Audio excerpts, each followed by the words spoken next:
IPL പൂർത്തിയാക്കാതെ England താരങ്ങൾ നേരത്തെ മടങ്ങിയതിൽ വാദപ്രതിവാദങ്ങൾ തുടരുകയാണ്. താരങ്ങൾ സീസൺ മുഴുവൻ കളിക്കാമെന്ന് ഇംഗ്ലണ്ട് ക്രിക്കറ്റ് ബോർഡ് ഉറപ്പ് നൽകിയിരുന്നുവെന്ന് IPL ചെയർമാൻ അരുൺ ധുമാൽ പറഞ്ഞു. ദേശീയ ടീമിന് തന്നെയാണ് പ്രഥമ പരിഗണനയെന്ന നിലപാടിലാണ് ഇംഗ്ലണ്ട് നായകൻ Jos Buttler.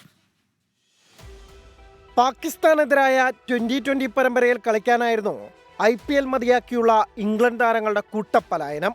Jose Buttler, Phil Salt, Will Jacks, Liam Livingstone, Sam Curran, Jonny Bairstow, Reece Topley, Moeen Ali, ഇങ്ങനെ നീളുന്നു ആ ലിസ്റ്റ്. ഇംഗ്ലണ്ട് താരങ്ങളുടെ ഗർവാപ്പസി പല IPL ടീമുകൾക്കും കനത്ത പ്രഹരമായി. പ്രത്യേകിച്ച് പ്ലേ ഓഫിലെത്തിയ Rajasthan Royals, Kolkata Knight Riders, Royal Challengers Bengaluru ടീമുകൾക്ക്. മുഴുവൻ സീസണിലും കളിക്കാൻ പറ്റില്ലെങ്കിൽ പിന്നെ എന്തിനു വന്നെന്നായിരുന്നു ഇന്ത്യൻ മുൻ താരങ്ങളായ ഇർഫാൻ പഠാൻ, സുനിൽ ഗാവസ്കർ എന്നിവരുടെ വിമർശനം. സീസൺ മുഴുവൻ താരങ്ങൾ കളിക്കുമെന്നായിരുന്നു ഇംഗ്ലണ്ട് ക്രിക്കറ്റ് ബോർഡിന്റെ ഉറപ്പെന്ന് IPL ചെയർമാൻ അരുൺ ധുമാലും പറയുന്നു. ECB തലപ്പത്ത് വന്ന അധികാരമാറ്റമാകാം വാക്കുപാലിക്കാത്തതിന് കാരണമെന്നും ധുമാൽ ന്യായീകരിക്കുന്നു. അതേസമയം 2020 ലോകകപ്പ് അടുത്തിരിക്കെ ദേശീയ ടീമിന് തന്നെയാണ് പ്രഥമ പരിഗണനയെന്ന് ഇംഗ്ലണ്ട് നായകനും രാജസ്ഥാന്റെ ഓപ്പണറുമായ ജോസ് ബട്ട്ലർ പറഞ്ഞു.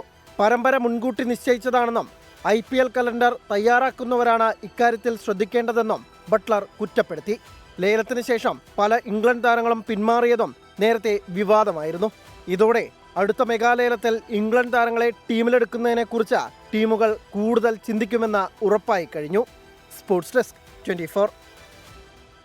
ലോകത്തെവിടെയായാലും ഏത് സമയത്തും 24 വാർത്തകളും ഓഗ്മെന്റഡ് റിയാലിറ്റി പാക്കേജുകളും എക്സ്പ്ലെയിനറുകളും വിശദമായി കാണാൻ ഞങ്ങളുടെ YouTube ചാനൽ നിങ്ങൾക്ക് സബ്സ്ക്രൈബ് ചെയ്യാം.